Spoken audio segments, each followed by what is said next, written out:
5 मई 1979 की सुबह थी। शिकागो के ओ हेयर इंटरनेशनल एयरपोर्ट पर एक आम दिन की चहल पहल जारी थी। लोग अपने सफरों पर रवाना होने के लिए कतारों में खड़े थे। कोई कारोबारी मुलाकात के लिए जा रहा था, कोई अपने प्यारों से मिलने के लिए और कोई सिर्फ एक नए शहर की खुशबू सूंघने के लिए। इन्हीं मुसाफिरों में अमेरिकन एयरलाइन फ्लाइट 191 के 258 मुसाफिर भी शामिल थे।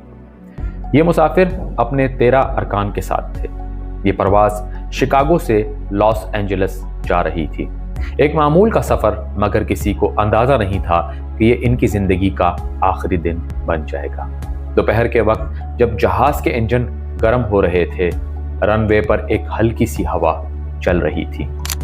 कॉकपिट से इजाजत मिली, flight 191 you are cleared for take off, और जहाज धीरे धीरे अपनी रफ्तार पकड़ने लगा।